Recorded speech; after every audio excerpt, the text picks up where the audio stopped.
नमस्कार मंडळी, चला तर आपण बनवूया शेवग्याच्या पानापासून लाडू।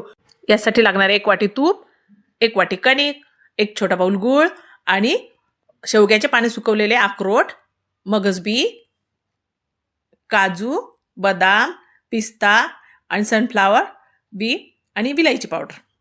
चला तर आपण शेवग्याचे सुकवलेल्या पानांची पावडर करून घेऊया मिक्सर मध्ये। बघा किती छान पावडर झाली। आता ही चाळून घ्यायची, जे की काडी वगैरे असली तर निघून जाईल। चला आता पॅन मध्ये तूप टाकूया, त्यामध्ये बदाम, काजू, अक्रोड हे ड्राय फ्रूट सगळे छान भाजून घेऊया, त्याने चव वाढेल। पिस्ता, सनफ्लावर बी आणि मगज बी, तर हे छान एकत्र छान भाजून घेऊ।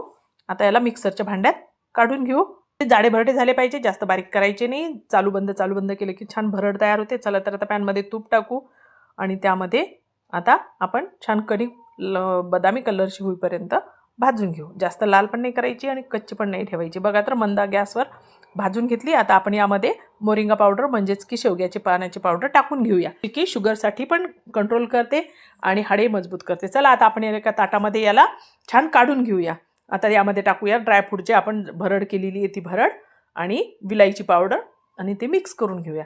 चला तर आता आपण गूळ या पॅनमध्ये तूप टाकून त्यामध्ये गूळ पतला करून घेऊया, जो आपण खिसून बारीक करून घेतलेला आहे, त्याच्यामुळे लवकर पतला होईल।